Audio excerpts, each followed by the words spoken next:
With a referendum on the UK's membership of the European Union looming and austerity still dominating the continent, the British left has fallen out of love with Europe. That's according to Janan Ganesh, our political commentator. Now, Janan, normally we associate euroscepticism with the Conservative right, the Conservative Party.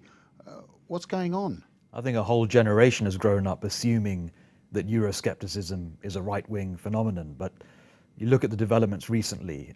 In Germany, the British left see quite an aggressively austere, quasi-colonial power imposing very tough economics on Greece.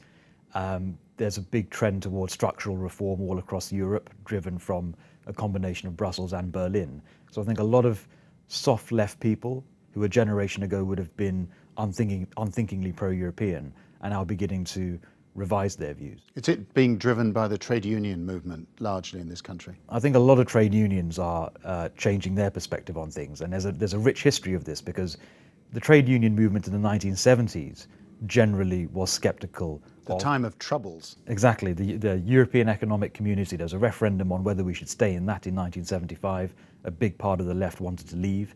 As recently as 1983, the Labour Party campaigned on a manifesto promise to leave without even a referendum. And it took quite a dramatic intervention by Jacques Delors, the then European Commission President, in 1988 at the Trade Union Congress conference down in Brighton, where he sold the idea of a social Europe, a regulated Europe, in English.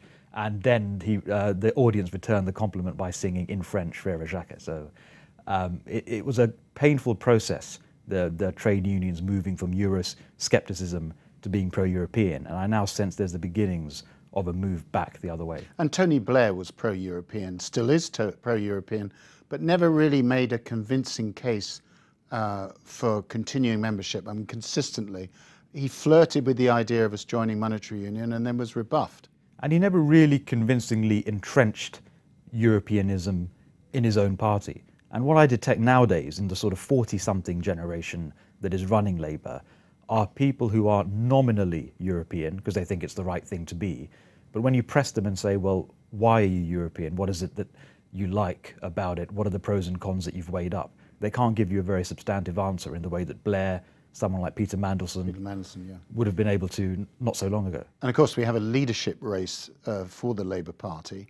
Would you say that the bulk of candidates are still pro-European or sort of soft, soggy in the middle? Well, the most left-wing candidate, Jeremy Corbyn, is not. Who's top of the polls at the moment. Exactly, and has a non-trivial chance of actually pulling off a shock victory here. The three mainstream candidates, Yvette Cooper, Andy Burnham, Liz Kendall, are pro-European. But again, there's something a bit nominal about the whole thing. It feels like a gesture, and it's not particularly thought through. And my hunch is that in the coming years there's going to be a lot of pressure on their Europeanism. The public don't much like Brussels. UKIP are a big threat to Labour in the north of England.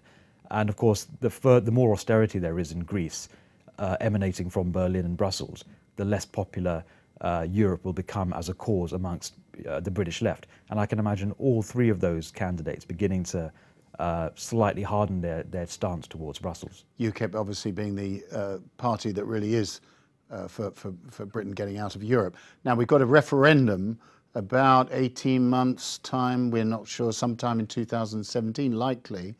Do you think that this shift in position of the British left could play a decisive outcome in that referendum, Brexit? It certainly could. If euroscepticism, if the out position is associated exclusively with the right of the Tory party, then I think the out campaign have got no chance of winning. It's too narrow a constituency of opinion. If they can erode left-wing support for the European Union, they don't need to persuade every left-winger in the country to vote to leave, but just a good chunk of people who are concerned about an austere, free market Europe, then I think the result might be closer than some of us suspect it will be. My hunch, if you're pressing for a prediction, is that Britain will vote to stay, but the result may be no more convincing than the Scottish referendum last September, which was 55% to 45%.